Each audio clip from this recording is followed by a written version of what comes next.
स्वदेश न्यूज के खास कार्यक्रम स्वदेश शख्सियत में आपका स्वागत है। मैं हूं अरविंद चौहान। आज हमारे साथ हैं राज्य मंत्री राधा सिंह और उनके पति डॉक्टर रविंद्र सिंह।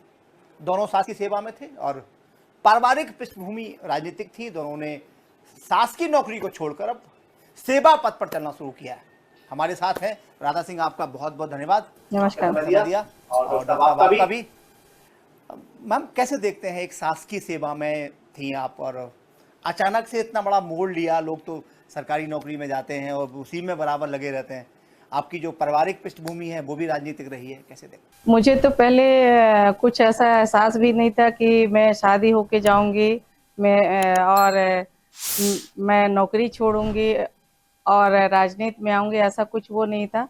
लेकिन मेरे ससुर जी की आगामी सोच थी, स्वर्गीय जगन्नाथ सिंह जी, जो कि हमारे मध्य प्रदेश चित्रंगी विधानसभा से वो विधायक हुआ करते थे और लोकसभा राज्यसभा दोनों में रह चुके हैं और फिर अपने मध्य प्रदेश में कैबिनेट मंत्री भी थे।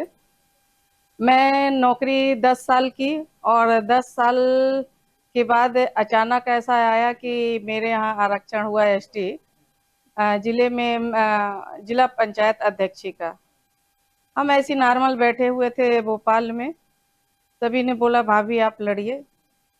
मैं कही कि नौकरी छोड़ के और राजनीति में आना, मान लीजिए नहीं जीती, हार गई कहीं, तो मेरी ये जो इतने मतलब नौकरी आजकल मुश्किल से मिलती है और अगर मैं हार गई तो फिर बड़ा दिक्कत होगा, कष्ट होगा।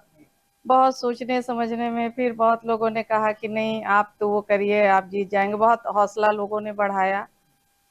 इसके बाद मैंने रिजाइन करके और जिला पंचायत का चुनाव लड़ा और जिला पंचायत के चुनाव में मैं पहली बार में जीत गई और फिर इसके बाद जिला पंचायत की अध्यक्ष भी बन गई और 10 से 15 तक मैं अध्यक्ष रही। इसके बाद फिर ऐसी क्रम चलते रहा, दोबारा भी लड़ी, मैं भी लड़ी, फिर मेरे हस्बैंड डॉक्टर रविंद्र सिंह जी भी रिजाइन देके जिला पंचायत का सदस्य का चुनाव लड़े और ये भी उपाध्यक्ष बन गए। वैसे ही चलता रहा।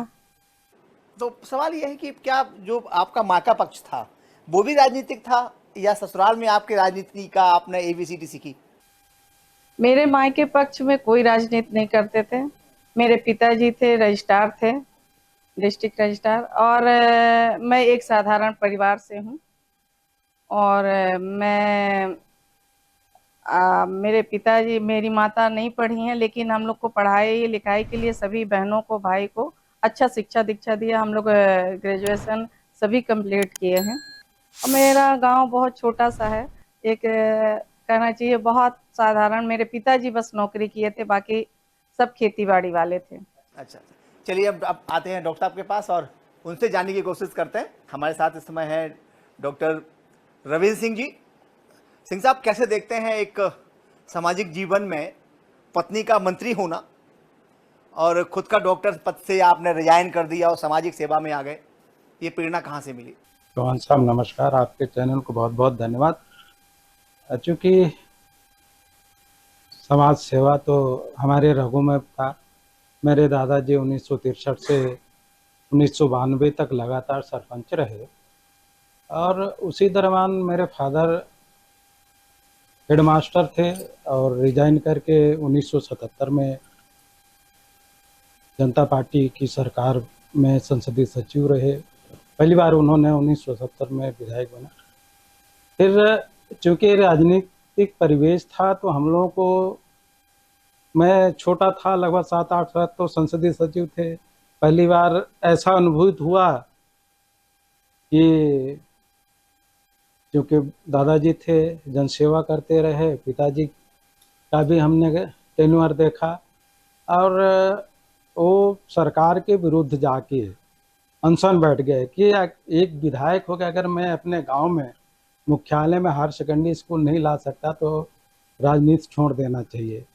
तो इस तरह से हम लोगों को प्रेरणा मिलती रही। मैं तो स्कॉलर में था। 5वीं पास करने के बाद चुरहट में एक आदर्श आदिवासी विद्यालय, मैंने हॉस्टल से मेरी स्कूलिंग हुई। फिर 1990 में मैं पास आउट किया इंटरमीडिएट, फिर इसके बाद मैं विदेश चला गया। वहाँ से मैं MBBS की डिग्री लिया और वहाँ से लौटने के बाद मैं 2000 से 2010 तक गवर्नमेंट जॉब में रहा। जिले चिकित्सालय सीधी में एज ए डॉक्टर सर्विस दिया। क्योंकि मैडम नई नई थी, 1997 में हमारी शादी हुई, 98 में मैडम की नौकरी लग गई, वो शिक्षाकर्मी हो गई। फिर सौभाग्य से काफ़ी दिनों से लोगों की लड़ाई के कारण सीधी से सिंगरौली जिला अलग हुआ। सिंगरौली जिला अलग हुआ तो पहला यहाँ का जो जिला पंचायत का अध्यक्ष का जो पद था वो आदिवासी महिला के आरक्षित हुआ। पिताजी की सोच थे कि क्योंकि भारतीय जनता पार्टी हमारी सरकार 33% महिलाओं के लिए आरक्षण दे रही है, तो मेरे बाद अगर कभी ऐसा हुआ कि चितरंगी विधानसभा आदिवासी हो गई तो हम किसको चुनाव लड़ाएंगे। इस उहापोह के कारण नौकरी से रिजाइन देना पड़ा मैडम को और जिला पंचायत सदस्य का चुनाव लड़े, देन अध्यक्ष हुए। तो चूंकि ये पहाड़ी क्षेत्र था और मैडम को अकेले सफ़र करने में दिक्कत होती थी, तो पिताजी उस समय मध्य प्रदेश शासन में ट्रैवल मिनिस्टर थे। उन्होंने कहा बहू अकेले चलती है, कई तरह की दिक्कतें आती हैं और नई नई हैं इस क्षेत्र के लिए, तो क्यों ना रिजाइन कर दो और बहू के साथ काम करो, क्योंकि सर्विस तो डॉक्टरों को जब चाहोगे तो मिल जाएगी। तो उनके प्रेरणा के कारण मैंने भी गवर्नमेंट जॉब से रिजाइन करके 2014 के जिला पंचायत सदस्य का चुनाव लड़ा और ईश्वर का आशीर्वाद रहा कि हम दोनों लड़े और दोनों जीत गए। और चूंकि आरक्षण था सामान्य वर्ग के लिए जिला पंचायत अध्यक्ष का, तो हम लोग प्रयास भी नहीं किए अध्यक्ष बनने के लिए। जिला पंचायत के उपाध्यक्ष के लिए हम लोग अपने आप को डोमिनेट हो गए कि चलिए एक पद तो हमारे घर में आ रही थी। और हम तो मुझे ये विश्वास था कि क्योंकि परिवार इतने दिनों से राजनीति में रहा है तो निश्चित एक मंत्री पद मिलेगा। मैं पहले दिन जब रात को ये हुआ 25 को शपथ लेने के लिए, मैं कहा कि निश्चित है कि मैसेज आएगी, तो ये बोले कि आपको तो ऐसे ही लगता है। मैं कहा नहीं, मुझे लग रहा है, दिल से मुझे लगता है कि नहीं, हमको आपको मंत्री बनाया जाएगा। मैडम तो सो गई, मैं रात को जगते रहा। 12:06 में कॉल आता है कि भाई साहब मैडम से बात हो जाएगी। मैंने कहा आप कौन बोल रहे हैं, सुबह बात कर लीजिएगा, मैडम अभी सो रही हैं। बोले नहीं, मैं CM हाउस से बोल रहा हूँ, अरुण जोशी जी नाम बताया उन्होंने, अशोक जोशी जी, सॉरी। तो मैंने कहा कि इनको मैं जगाया, मैं कहा अरे मैसेज आ गई, उठो भोपाल निकलना पड़ेगा। तो बोले आप झूठ बोलते हो। मैंने कहा नहीं, आप बात तो करो। तो इन्होंने बात किया, स्पीकर में थी। बोले कि बहन जी कहाँ हो, भोपाल में हो को क्षेत्र में? तो मैडम कहती भाई साहब मैं तो कल ही आया हूँ, आज दिन भर भ्रमण किया और क्षेत्र में हूँ। बोले सुबह 12 बजे तक आपको भोपाल पहुँचना है। तो हम दोनों शांत हो गए। अब रात को चितरंगी से कोई साधन नहीं, कोई ट्रेन नहीं, कोई प्लेन नहीं। तो बोले प्लेन क्यों, क्या हुआ? बोले भाई साहब 12 बजे कैसे पहुँच पाएंगे? बोले नहीं, पहुँचना पड़ेगा, मंत्रिमंडल में शपथ लेनी है बहन जी आपको। तो बोले कि इलाहाबाद से चले आओ प्लेन से, बनारस से चले आओ, ट्रेन से चले आओ। तो बोले यहाँ आज अभी रात में कोई ट्रेन हमको सुबह भी नहीं मिलेगी। तो बोले तो बस बाई रोड चले आओ, लेकिन आराम से आना। तो ऐसा अनुभूति रहा हम लोगों के राजनीतिक उसमें। और क्योंकि ज़्यादा कुछ ना ही हुआ, हम लोग पहुंच गए सुबह 12 बजे। मैम आपसे थोड़ा सा सवाल है कि आज का युवा और युवतियाँ एक ऐसी फील्ड में जाना चाहते हैं राजनीतिक, आपने देखा होगा जब आप फील्ड में होते हैं तो बहुत सारी लड़कियां आपके पास आती होंगी और अभी हैं भी, पार्टी में भी हैं, तो उनके लिए क्या स्कोप देखते हैं आप? उन्हें लगता है कि रातों रात विधायक बन जाए, पहले पार्षद बने विधायक बने, वो आपको देखती हैं कि चूंकि ये नहीं देखा कि आपका राजनीतिक जो बैकग्राउंड रहा है वो उसका भी कहीं ना कहीं निश्चित तौर पर लाभ मिलता ही है, पारिवारिक पृष्ठभूमि आपकी है, लेकिन आज के युवाओं को कैसे देखते हैं आप? आज की युवतियां हैं वो चाहती हैं राजनीति में आना। किसी कार्यक्रम में मैं ऐसी गई और एक लड़की थी, पढ़ने वाली लड़की थी। वो लड़की आई, मैं जब निकलने लगी वो आई तो कहती है कि मैडम मुझे चुनाव लड़ना है। मैं कही बेटा क्या करती ये हूँ। कहाँ की घटना है? मेरी मैहर प्रभार जिले का बदेरा एक कॉलेज है, मैं वहाँ लोकार्पण में गई थी। मैं कही पहले आप कॉलेज का चुनाव लड़ो और आपको अनुभव होगा धीरे धीरे कैसे हम लीड करते हैं, इसके बाद फिर आप आगे वो करना और महापुरुषों का किताब पढ़ो कि हमारी भाजपा हमारी पार्टी कैसे खड़ी हुई है, अगर भाजपा से चुनाव लड़े कोई तो बोलती है ठीक है मैडम, फिर आप कब मिलेंगे? मैं कही जब तुम फोन करोगी तब आ जाऊंगी। तो क्या आपको क्या लगता है, क्या उन्हें करना चाहिए इस राजनीति में आने के लिए, क्योंकि संघर्ष बहुत है? राजनीति में साधारण परिवार में अगर आप एकदम से आएंगे, हम मेरा तो बैकग्राउंड था, लेकिन मुझे लगता है कि जो नॉर्मल घर से आती हैं, लड़की हो महिलाएं हों, उनको संघर्ष ज़्यादा है। राजनीति कठिन भी है और हमारे पार्टी में तो भाई हमारे क्या है कि नीति जानो, पहले हमारी पार्टी के रीति नीति जानिए। और हम तो वैसे भी नए युवा को स्वागत करते हैं और उनका स्वागत भी है नए बच्चों का। नहीं, वो रास्ता बताइए, जब आप यहाँ से जा रहे थे मंत्री पद लेने के लिए, पहली बार की विधायक एकदम मंत्री बनने जा रही हैं, तो उत्साह भी था अंदर, कहीं ना कहीं काम को लेके ये भी होगा कि मंत्री पद मिलेगा, क्योंकि अब पहली बार विधायक बने हैं तो कैसे करेंगे, जिम्मेदारी का एहसास कहीं ना कहीं हुआ होगा। तो कहीं लगता है कि पुरखों जो आपके पूर्वज थे उनका संबल मिला होगा निश्चित।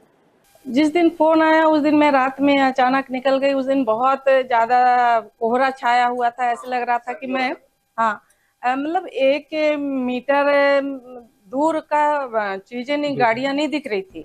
ऐसे लग रहा था कि हम पहुंच पाएंगे नहीं पहुंच पाएंगे। और जब वहां पहुंचे तो लग रहा था कि लास्ट में पहुंचते पहुंचते पता नहीं क्या होगा, फिर तो नाम नहीं चेंज हो जाएगा। ज्यादा घबराहट तो नहीं था, लेकिन ये जज्बा जरूर था कि मुझे मंत्री बना रहे हैं तो मुझे मौका मिला है तो अपने ससुर का नाम भी मुझे आगे लाना है और अच्छा काम करके। और जिम्मेदारी जब बढ़ती है तो निश्चित तौर पे कहीं ना कहीं अंदर मन में ये लगता है कि कैसे होगा, क्योंकि पहली बार आप विधायक बने, इसकी पहली बार मंत्री बने। अच्छा, खुशी भी बहुत हुई होगी? खुशी हुई क्योंकि हमने तो सभी दौड़ देखे शुभकामनाएं हैं। देने वालों का तांता लगा होगा। अरे उस दिन तो मैं एमएलए गेस्ट हाउस में थी, मेरे चाचा ससुर पहले विधायक थे, उन्हीं के कमरे में। तो वहीं बगल में एक और मंत्री थे, नाम नहीं लूंगी, उनके यहाँ कम भीड़ था, मेरे यहाँ ज्यादा भीड़ था, जबकि वो मेरे से सीनियर भी थे और आज वो कैबिनेट मंत्री हैं। एक बड़ा सवाल उठता है मैम, आपने देखा होगा अक्सर लोग कहते हैं पार्षद पति, विधायक पति, अब सर से कहा जाता होगा मंत्री पति। तो क्या लगता है कभी काम में इंटरफेरेंस करते हो भाई साहब? हैं? ऐसा नहीं है, मैं जिला पंचायत अध्यक्ष भी थे, बाबूजी हमारे मंत्री थे और मेरे हस्बैंड भी साथ में रहते थे। ऐसा नहीं है कि बिना परिवार के साथ का तो अपन चल ही नहीं सकते, लेकिन इंटरफेयर नहीं है। अगर मुझे नहीं समझ में आता था पहले तो मैं या तो बाबूजी से सलाह लेती थी या इनसे सलाह लेती थी। चलिए डॉक्टर सर, कैसे देखते हैं परिवार में जब पत्नी मंत्री हो? नहीं, मैं तो भाई साहब क्या है, मैं हमेशा बोलता हूँ, देखिए बाउंड्री के बाहर आप मध्य प्रदेश शासन की मंत्री हो, घर के अंदर मेरी वाइफ हो, तो चूंकि हम दोनों का अंडरस्टैंडिंग बहुत अच्छी है, वर्डिंग भी अच्छी है। मैं आपको बताऊं, वल्लभ भवन में और विकास भवन में मैडम का मैं चैम्बर नहीं देखा हूँ, इससे बड़ी क्या बात, और क्या वाह वाह। करूं। मैं कभी नहीं ये कहता, कोई भी क्षेत्र के लोग चाहे यहाँ हो, तो मैं हमेशा प्रेफर करता हूँ कि आप बात करो, आप लोगों से मिलो, क्योंकि आप मंत्री हो, आप विधायक हो। उनको बहुत सारे लोग बोलते हैं कि भैया आप ये काम कर दीजिए। मैं कहा माननीय मंत्री बैठी हुई हैं, आपकी विधायक बैठी हुई हैं, आप उनसे बात करो ना। यहाँ घर के अंदर आप लोग पारिवारिक हैं, कहीं ऐसा कहीं भेद नहीं होता कि या कभी विवाद हुआ हो कि ये इसका ट्रांसफर कर दो, गुस्सा ऐसा हुआ कभी? नहीं, हम ये लोग तो कभी मैडम लड़ते ही नहीं है, कभी कहीं बहस ही नहीं होता है, टाइम कभी ही नहीं। नहीं है बहस करने के लिए, कोई चीज का वैसे ही नहीं है। पूर्वजों के संस्कार कह सकते थे, उनका आशीर्वाद भी मिलता है, रहा है बहुत अच्छे से। और वो हैं, हम परिवार एक है तब हम आगे हैं। जिस दिन हमारा परिवार टूटेगा हम उस दिन हम बिखर जाएंगे, ये हमारी सोच है। जनार्दन है तो आप हैं, जनता है तो आप हैं, विधायक बनी है तो जनता ने बनाया। ऐसी कोई चीज है आपके मन में कि अपने विधानसभा क्षेत्र के लिए करना है आपको? मेरे विधानसभा में एक ही बहुत बड़ा मेरे लिए अभी तक वो है, एक प्रयागराज से सिंगरौली का रोड है, जो कि पिताजी थे और उन्होंने ही पहले आवेदन चिट्ठी लिखा रहा होंगे, प्रस्ताव बने थे, वो अभी थोड़ा पेंडिंग है। ये बड़ी काम है। और मैं अभी जब से मतलब मैं खुद विधायक मंत्री बनी हूँ, तो मेरे यहाँ हमारे माननीय मुख्यमंत्री जी बहुत सारे काम ऐसे दे दिए हैं कि मैं बहुत अपने मुख्यमंत्री का भी धन्यवाद करती हूँ, क्योंकि अभी मेरे विधानसभा में 1200 करोड़ माइक्रो परियोजना सिंचित के लिए दिया है। सीतापुर वाले में 37 करोड़ रुपया दिए हैं। अभी मेरे चितरंगी में श्रमोदय विद्यालय 100 करोड़ का है, वो भी सैंक्शन हो गया है। मुझे ये चितरंगी में आपका 100 बिस्तर के हॉस्पिटल चाहिए था, वो भी हमारे मुख्यमंत्री जी द्वारा घोषणा करके वो भी प्रोसीजर में है। और तहसील मेरे यहाँ एक बगैया का बन के कंप्लीट, वो भी चल रहा है। एक हमारा क्षेत्र है अभयारण्य में है, तो वो भी प्रोसीजर में है। मुख्यमंत्री जी हमारे जो हम अभी माननीय डॉक्टर मोहन यादव जी हैं, उन्होंने घोषणा किए थे, पहली बार हमारे यहाँ आए थे, तो वो नेकहवा का है, वो भी प्रोसीजर में है। तो बहुत सारे काम हमारे मुख्यमंत्री जी हमें दिए हैं और मैं उनसे बहुत खुश हूँ, अपने मुख्यमंत्री जी से।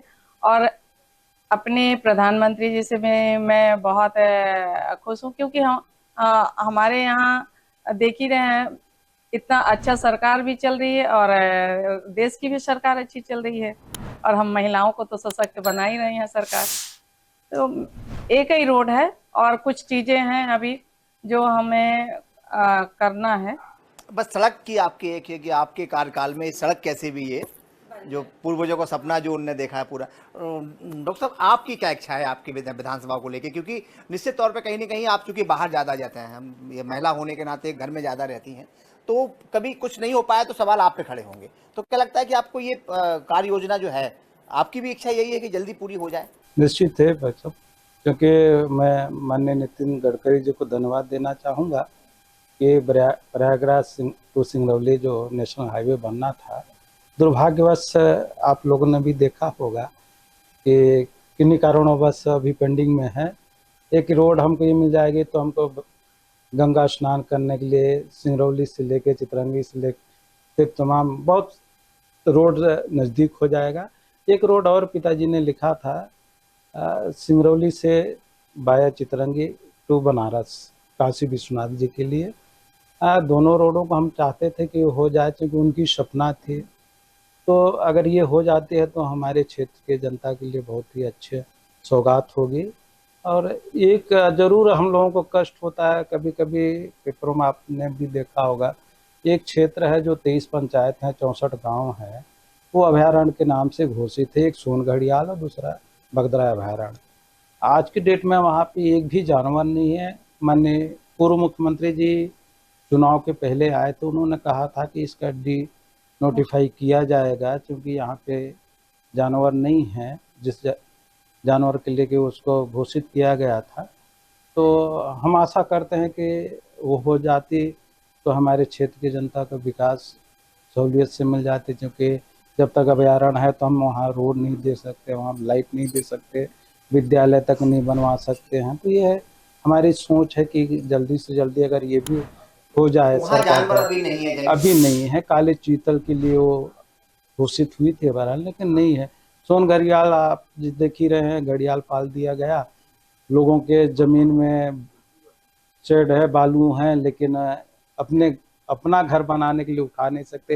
ये भी हम लोगों के लिए कष्ट होती है, क्योंकि मेरा चितरंगी विधानसभा जो है टोटल सोन नदी से ही जुड़ा हुआ है, दोनों तरफ गांवें बसी हैं, लेकिन हम अपने घर बनाने के लिए बालू नहीं ले सकते। ये हम लोगों को कष्ट होती है। चलिए, हम आपकी ये जो अनुदा है वो मंत्री जी से कहेंगे।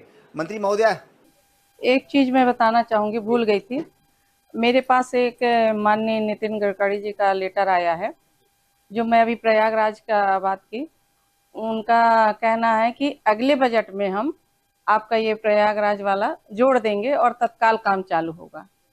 और एक अपन बनारस से चितरंगी के लिए किए हैं, उसको भी उन्होंने तो मतलब जो वो किया। मतदाता आपके बगल में बैठे, ये सफाई है कि ये बहुत जल्दी होने वाला है? नहीं, मैं भूल गई थी इसलिए बता रही हूँ। नहीं, मतदाता ने ये सवाल खड़े किए हैं करके कि ये तो आपने जवाब दे दिया कि हाँ आप बिल्कुल परेशान मत होइए, जल्दी होने वाला है। ये अपहरण के बारे में आपसे हम जरूर स्वदेश न्यूज के माध्यम से आपसे और आपकी सरकार तक ये आवाज जरूर पहुंचाना चाहेंगे। हम भी कोशिश करेंगे, स्वदेश न्यूज कोशिश करेगा कि जो संबंधित डिपार्टमेंट है उससे ये कहा जाए कि जब वहाँ कुछ ऐसा नहीं हो रहा है तो आपको क्या लगता है कि आप चूंकि खुद ही मंत्री हैं, तो अगर आपको लगता है इसके बारे में एक प्रपोजल बनाना चाहिए?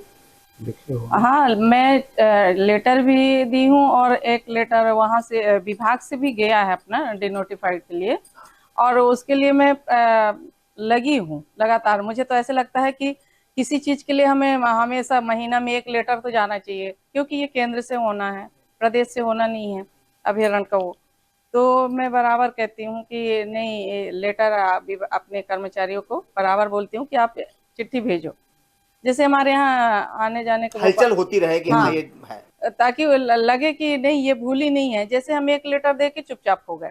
मैं देखी हूँ जब बाबूजी सांसद हुआ करते थे, बहुत पत्र लिखते थे, और उनका पत्र अभी भी हमारे पास रखे हुए हैं।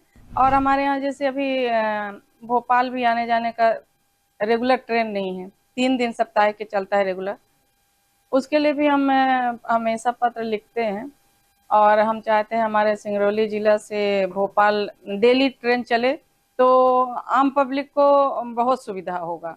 तो क्या है कि बनारस से जाए लोग तो एक दिल्ली चले जाएं, क्योंकि ये जो रोड है, हम लोग यहाँ से सिंगरौली से बनारस जाते हैं, कभी कभी रेणुकूट वगैरह में इतना ज़्यादा ट्रैफिक हो जाता है कि हमें बहुत दिक्कत होता है। हमारे यहाँ के मरीज जाते हैं तो ट्रैफिक में कभी कभी लोगों की जान चली जाती है। इसके लिए भी मैं माननीय गडकरी जी से निवेदन करूंगी कि हम ये 4 लेन हो जाएगा, और मैं इसके लिए भी पत्राचार कर रही हूँ। ये हो जाए तो हमारे सिंगरौली जिला वासियों के लिए बहुत अच्छा। डॉक्टर साहब कैसे देखते हैं, कितने भाग्यशाली हैं आप, जो ऊर्जा धानी से कहा जाता है सबसे ज्यादा रेवेन्यू देने वाला आपका जिला है, और कहीं ना कहीं जब आप मांगते हैं ना तो बहुत कम मांगते हैं, देते ज़्यादा है सरकार को और लोगों को। तो ये आपकी जो मांग है, ये निश्चित तौर पर जो आपकी सोच है समाज के लिए और जो लोग यहाँ हैं आसपास के लिए काफ़ी अच्छी सोच है।